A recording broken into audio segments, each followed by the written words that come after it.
En cette période de confinement, on a tout notre temps pour se remettre en forme et avoir des trucs pour se remettre en forme et aussi pour gérer le trop-plein d'émotions.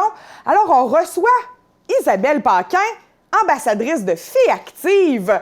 Bonjour Isabelle, comment tu vas? Ça va super bien, Émilie. Je suis contente d'être avec vous aujourd'hui. Oui, t'es une fille très, très active, plein de ressources. Tu fais plein de sports, on te suit beaucoup sur les réseaux sociaux. T'es aussi presque une coach de vie là, depuis quelque temps. La pandémie te donne des ailes pour parler aux matapédiens, à tous les gens qui te suivent. Tu nous as préparé une chronique et le titre, j'adore le titre, « Comment ne pas laisser l'anxiété prendre le dessus ». Oui. Alors, t'as sûrement des bons trucs. Tout à fait, Émilie. En fait, depuis janvier dernier, je suis nouvellement ambassadrice Filles actives. Oui. Et c'était un petit peu ma mission au début de l'année d'aller dans les polyvalentes. Je suis allée à Matapédia, à Amkoui, à Sébec pour convaincre les jeunes filles de faire de l'activité physique. Puis mon message s'adresse aux adolescentes parce qu'on sait que une adolescente sur deux va abandonner l'activité physique pendant la période de l'adolescence, mais on sait aussi, si on se projette un petit peu plus loin, que souvent, avec l'arrivée des enfants de notre vie qui est très bien remplie, c'est souvent un moment où on s'abandonne nous-mêmes, où on abandonne l'activité physique. Fait que c'est un petit peu dans ma mission de remettre ça au cœur de la vie des gens parce que je le sais à quel point ça fait du bien. Moi-même, je suis une fille super anxieuse, puis c'est un des effets positifs dans ma vie d'avoir de l'activité physique, c'est de diminuer mon anxiété. Okay. Puis avec ce qui se passe présentement, ben on le sent que les gens sont plus anxieux. On remarque des gens aussi autour de nous qui sont anxieux, qu'on n'avait peut-être pas observé que ces gens-là allaient réagir comme ça dans une situation de pandémie. Donc, c'est vraiment l'objectif. Puis là, j'ai plein de petits trucs pour vous, là, pour vraiment mettre une routine dans votre vie. Parce qu'on dit souvent aux enfants que c'est important d'avoir une routine. Nos enfants, présentement, on s'entend que la routine est chamboulée, mais c'est pas juste important pour les enfants, c'est important pour les adultes aussi d'avoir une routine de vie. Donc, peut-être, premier truc, regardez ce que vous faites présentement et voyez où vous avez perdu vos repères de votre routine. Et c'est la même chose pour vos enfants. Donc, instaurez-vous des horaires, que vous soyez encore au travail ou que vous soyez, dans le fond, à la maison. C'est important de mettre des blocs dans votre journée, des blocs pour faire toutes sortes de choses, nettoyer la maison, bouger, mais vraiment pour retrouver vos repères puis avoir votre routine. Fait que ça, c'est mon premier truc que je vous donne, Émilie. Ah, bien, c'est bon, ensuite, ça. Toujours intéressant, toujours important. Là, on est à la maison, c'est un peu lousse, là. Même si on n'a pas d'enfants, on est comme, oups, il y en a qui ont perdu leur emploi, donc ils ont vraiment tout leur temps. C'est important de se mettre des plages horaires comme si la vie était normale.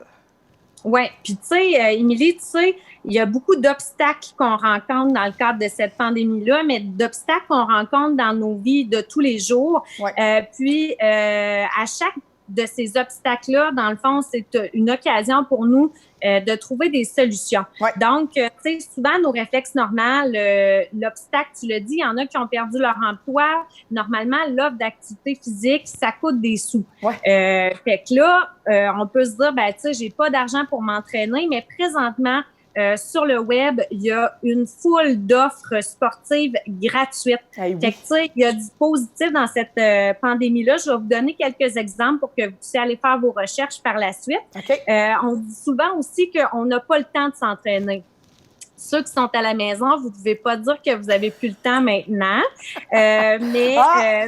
Dans le fond, il y a une nuance là-dessus. Hein? On ne prend pas le temps. C'est pas qu'on n'a pas le temps, c'est qu'on choisit pas de le prendre, ce temps-là, pour s'entraîner. Tout à fait. Puis c'est une belle occasion de revoir son horaire. Tu sais, je sais pas si vous êtes comme moi, mais dans les derniers week-ends, comme on doit rester en confinement, ça nous porte à réflexion. Par exemple, en fin de semaine, nous, on s'est fait une cabane à sucre en famille. Normalement, on serait allé à la cabane à sucre, on aurait payé quand même, c'est quand même assez dispendieux aller dans une cabane à sucre. Je ne dis plus de plus le faire, mais c'est une réflexion quand même intéressante de dire, ben, tu sais, j'ai des choix. Peut-être qu'une année, je vais y aller à la cabane à sucre. Peut-être que l'autre année, je vais me faire ça maison chez nous. Je vais avoir plus de temps pour faire autre chose que je veux prioriser. Fait que, tu sais, tout est une question de choix. On dit souvent, je suis trop fatiguée pour m'entraîner. Les filles qui sont dans les services essentiels présentement, c'est vrai que vous pouvez avoir une certaine fatigue. C'est très demandant ce qu'on fait présentement, mais c'est justement le bon moment. Puis c'est justement un des meilleurs bienfaits de l'activité physique, c'est d'avoir plus d'énergie. Fait que souvent, quand on va revenir du travail, on va avoir une fatigue mentale, mais notre fatigue physique, oui, va être là, mais l'entraînement va faire en sorte qu'on va retrouver une énergie et une santé globale. Fait que moi, je pense que c'est la première chose qu'il faut pas laisser de côté. Laisser de côté peut-être ou laisser à quelqu'un d'autre votre conjoint. Le ménage. C'est bon Les truc. conjoints vont m'aimer. Mais ou sauter une journée de vaisselle, de ménage, regardez, c'est pas si pire que ça, mais priorisez vraiment l'activité physique, vous allez avoir beaucoup de bienfaits. Souvent, ce qu'on dit aussi, j'ai pas les bons vêtements, je suis pas la fille, j'ai pas le physique pour m'entraîner. Vous allez voir que n'importe quoi, dans le fond, on peut faire n'importe quel entraînement, puis moi, si je prends l'exemple de moi, quand j'ai commencé, j'avais pas les bons vêtements non plus, mais ça m'a pas empêché de faire le premier pas vers la remise en forme. Par la suite, si jamais vous avez des sous qui se disponibilisent ou vous pouvez vous monter tranquillement une petite garde-robe d'activité sportive, mais pour commencer, je vous le garantis, ça prend pas de vêtements spéciaux, ça prend juste un petit peu de volonté. Ah, puis en plus, ça, on est dans le salon, là. Il n'y a personne qui vous voit, là. On court pas dans la rue. On n'est pas au gym avec du monde super bien habillé. On est chez nous tout seul, là. Tout à fait. Fait que moi, depuis le début du confinement, je l'avoue, je m'entraîne en brassière, puis mes voisins sont bien contents. Des rideaux, Isa. C'est ça. Fixez-vous des objectifs réalistes aussi. Ouais. Cessez de vouloir faire comme telle personne. Tu sais, ça, je le dis souvent dans mes conférences aussi aux jeunes filles. Ouais. C'est quoi un défi? C'est pas courir 5 km en bas de 30 minutes. Ça, c'est probablement trop exigeant en commençant, puis ça va être décourageant pour vous. Votre objectif, ça pourrait être juste de dire, ben garde, ce soir, je vais juste aller bouger, je vais essayer de faire un petit peu plus loin que ce que j'ai fait hier. Fait que, tu sais, fixez-vous des objectifs réalistes qui vous décourageront pas. Puis c'est sûr que tout ce qui a un lien avec l'apparence physique, le poids, je vous le dis, ça fait des années que je m'entraîne. Si c'était juste pour avoir un six-pack, ça ferait longtemps que j'aurais arrêté. Fait que voyez plutôt tout ce que ça va vous apporter de bon dans votre vie. C'est beaucoup plus encourageant. Puis je vais vous dire, en bout de ligne, vous vous rendez compte que c'est ça qui vous fait un bien fou, ben oui. Plus que le six-pack là, qu'on vous vend parfois dans certains programmes d'entraînement. Ouais. Fait que pour l'offre qu'on a présentement... Oui, tu as fait le tour du web, là, toi. Tu as essayé plein d'affaires. Oui. Oui, vraiment. Puis je vais y aller vraiment localement aussi parce que je pense que c'est important d'encourager nos gens locaux. Oui. Je vous dirais que c'est un bon moment pour essayer des nouvelles choses. Souvent, ce que je dis aussi aux filles du secondaire, vous aimez peut-être pas le sport en ce moment parce que vous n'avez pas trouvé ce que vous aimiez faire comme sport. Si vous ne vous donnez pas l'occasion d'essayer des nouvelles choses, peut-être que vous accrocherez jamais sur rien. Ouais. Fait que essayez. Il y a Jackie Castonguay qui, sur sa page Gym Art Fitness, qui est la zone L du Gym Art Fitness, offre beaucoup de live Facebook, de petits défis, super le fun, super accessible. Fait que je vous invite à aller faire un tour. Vous pouvez contacter aussi Anne Bellavance-Roy, qui est kinésiologue ici dans la vallée, qui offre aussi à moindre coût des lives Facebook sur un groupe privé qui sont super le fun, que vous pouvez reprendre en rediffusion. Il y a aussi Mélanie Fournier qui offre du yoga en ligne que vous pouvez contacter. Donc, il y a aussi un petit cours attaché, mais vous allez voir que c'est quand même très abordable. Il y a toutes sortes de plateformes aussi qui sont gratuites présentement, justement, pour que les gens puissent essayer ces plateformes-là. Donc, la plateforme Activation de Jimmy Sivini. Puis, sur Instagram, si vous avez Instagram ou même Facebook, allez suivre des pages de personnalités publiques, Jimmy Sivini. Il y a également Marie-Ali Trottier. Il y a vraiment plein de coachs en ligne. Vous pouvez même faire une recherche sur Google, coach en ligne, sur YouTube, entraînement, 5 minutes. Puis pour les enfants, puis ce qui est le fun que vous pouvez faire en famille, il y a Force 4 TV qui est propulsé par les grands défis Pierre Lavoie. Oui. Donc, tu sais, quand vous dites commencer là, par des petits pas, pourquoi vous commencez pas avec vos enfants? C'est accessible, c'est fait pour les enfants. Puis vous allez voir, je suis sûre que vous allez avoir aussi chaud qu'eux. Puis ça va vous permettre de goûter à ça puis de développer votre goût là, pour l'activité physique. Ben oui, puis ça fait une belle activité en famille, là. Tout à fait, ouais. Puis les enfants sont contents, tu sais. Vous pouvez leur dire, hey, on va faire notre cours d'éducation physique parce que là, tu sais, vous n'allez plus à l'école. Fait que ils vont s'amuser avec vous puis ils vont trouver ça drôle de vous voir. Ouais. Moi, ils me disent souvent, maman, pourquoi toi, t'es tout trempe puis moi, je suis pas mouillée. Fait que c'est super valorisant. Fait que ce que vous allez en retirer, tu sais, tantôt, je disais, vous fixez des objectifs réalistes. Moi, en ce moment, pour réduire notre anxiété, qu'est-ce qu'on a besoin? On a besoin de plaisir. Donc, vous allez avoir du plaisir, ça va vous faire du bien, ça va vous faire décrocher des nouvelles. Tous les psychologues l'ont dit. Mettez pas les informations en continu toute la journée. Prenez juste le bulletin de la TVC, ça va être amplement suffisant. Merci. Puis, c'est le meilleur. Prenez votre temps pour faire de l'activité physique. Vous allez vous sentir plus fort, vous allez développer une meilleure estime de vous, plus d'énergie, puis vraiment un bon bien-être global aussi. Donc, ça, c'est super important. Aussi, ben comment, dans le fond, garder ces bonnes habitudes-là après la pandémie? Oh, parce que là, peut-être que... Oui, parce que là, tu sais, les gens vont dire « Ah, c'est le fun, je me suis mis en forme, mais là, tu sais, je recommence à travailler, puis pouf, tout disparaît. » Moi, mes trucs que je vous donne, puis comment j'ai réussi au travers des années à conserver ces bonnes habitudes-là, c'est de mettre mes entraînements dans mon agenda comme un rendez-vous chez le médecin. OK. Vous êtes la personne, puis ça, je le dis dans mes conférences aussi, vous êtes la personne la plus importante de votre vie.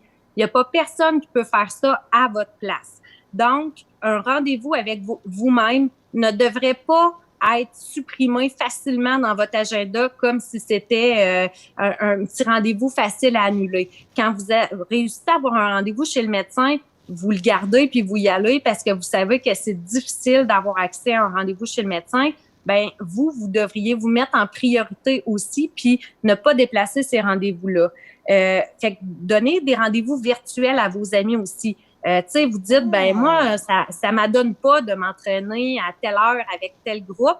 Trouvez-vous quelqu'un qui a un horaire similaire au vôtre puis qui est capable de vous donner un rendez-vous si vous êtes loin. Par exemple, mon amie Émilie qui reste à Sébec, puis moi, je reste à Amqui. Hey, on est loin. C'est sûr, on est loin, hein, tu sais, mais c'est sûr que peut-être que le soir, ça nous tentera pas de se déplacer là, pour aller s'entraîner ensemble, mais avec la technologie qu'on est en train de découvrir, ben, je pourrais lui donner un petit rendez-vous virtuel puis dire, regarde, Émilie, on se donne ça, puis on peut pas se choquer parce que on est ensemble, puis c'est super motivant. Moi je pourrais dire qu'il y a plus de batterie sur mon téléphone, fait que je vais pas m'entraîner avec toi.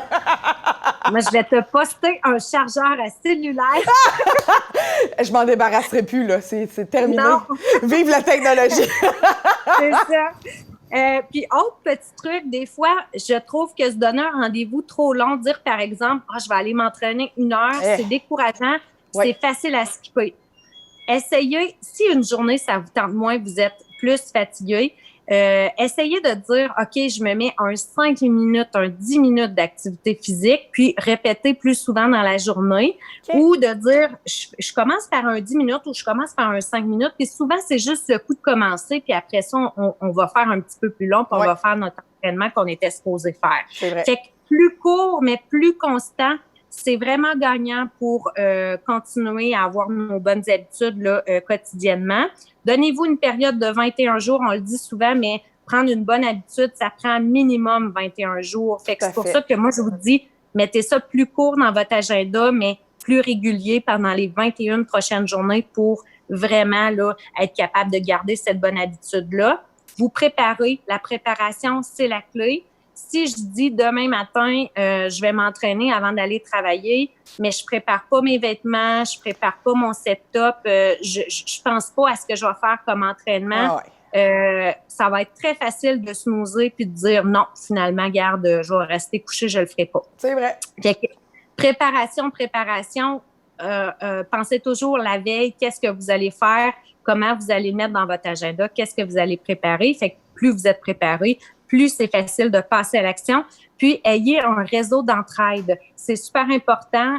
Moi, je l'ai avec le groupe des Roses, mais je suis pas différente de n'importe qui. Il y a des journées que ça ne me tente pas. Il y a des semaines que ça ne me tente pas. Dans ce temps-là, qu'est-ce que je fais? J'écris à mon réseau d'entraide, des gens que je sais qu'eux autres aussi, c'est important pour eux autres, l'activité physique. Ils me remontent le moral, ils me rappellent des choses que je suis une humaine. Hein? Les humains, on a tendance à oublier. Il faut répéter. Ben ça, le réseau d'entraide va servir à ça. Fait que trouvez-vous un réseau d'entraide. Puis tu sais, tantôt je vous disais plus près de la région, ben le groupe à Jackie Castonguay sur Facebook, c'est un beau réseau d'entraide que vous pouvez utiliser près de chez vous pour maintenir vos bonnes habitudes. Oui. Hey, merci Isabelle. Ben ça fait plaisir. Puis peut-être juste terminer avec une petite pensée. Ah oui. Ben, si vous voulez garder quelque chose de ça, faites vos constats, mais rappelez-vous qu'il y a 5 petites choses, moi, que je pense qui peuvent nous aider à réaliser des défis dans la vie. Avoir de la gratitude, être reconnaissant pour ce qu'on a présentement, adopter des saines habitudes de vie, faire confiance au processus, se donner le droit à l'erreur, se donner le droit d'apprendre, se débarrasser du doute. Le doute, c'est un frein à ce qu'on peut passer à l'action, à ce qu'on peut faire, puis arrêter d'essayer de tout faire en même temps. Prioriser. Il y a des choses que vous pouvez abandonner, puis je pense que c'est vraiment ce qui va ressortir de cette pandémie-là, de peut-être tasser ce qui est superflu pour se recentrer sur ce qui est important. Tout à fait. Hey, merci beaucoup, Isabelle. On aurait pu parler encore de plein d'autres affaires. J'ai l'impression qu'on va se reparler dans les prochains jours, les prochaines semaines. Ça va te faire plaisir de nous parler? C'est sûr et certain. Ça va être un grand plaisir. Puis même les gens qui sont à l'écoute, soyez pas gênés. Mon nom sur Facebook, c'est Isab Pâques, avec un Y et pas comme la période de Pâques présentement. Venez m'écrire en privé, ça va me faire plaisir de vous donner d'autres trucs. Je trouve vraiment important que tout le monde se mette en action. On va tous se sentir mieux, puis on va vivre dans un monde meilleur. Oui, ben merci beaucoup Isabelle pour ton temps. Ça fait plaisir. Bye tout le monde. Ça va bien aller.